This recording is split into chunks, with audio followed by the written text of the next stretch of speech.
नाशिकच्या गंगापूर धरणातून दुपारी पाण्याचा विसर्ग केला जाणार आहे। धरणाच्या गेटच्या देखभाल दुरुस्तीचं काम सध्या युद्धपातळीवर सुरू आहे। दुपारी 12 नंतर 500 क्युसेक वेगाने विसर्ग केला जाईल।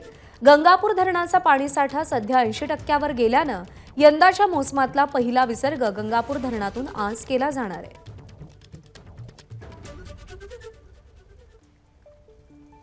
जुलै महिन्याच्या मध्यापर्यंत ओढ दिलेल्या पावसानं जुलैच्या मध्यानंतर नाशिक जिल्ह्यामध्ये दमदार हजेरी लावलेली आहे।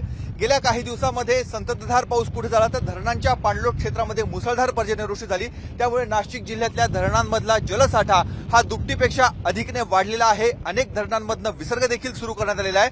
आपण आता नाशिकच्या गंगापूर धरणावर आहोत आणि गंगापूर धरण आपण बघतोय की बऱ्यापैकी आता भरायला सुरुवात झालेली आहे। एकीकडे धरणांमधला पाणीसाठा वाढतोय तर दुसरीकडे धरणांमधनं पाण्याचा विसर्ग केला जाईल याची शक्यता लक्षात घेऊन आता प्रशासन तयारीला लागलेलं आहे।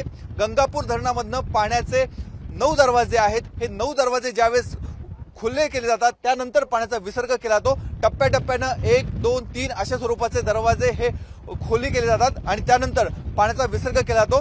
आणि आपण बघतोय जे कामगार गेल्या 2 ते 3 दिवसापासून इथे काम करत आहेत, ग्रीसिंग ऑइलिंगचं काम सुरू आहे। पाणलोट क्षेत्रामध्ये त्र्यंबकेश्वर तालुक्यामध्ये जर मुसळधार पर्जन्यवृष्टी झाली तर अचानक पाण्याचा फ्लो हा वाढवावा लागतो।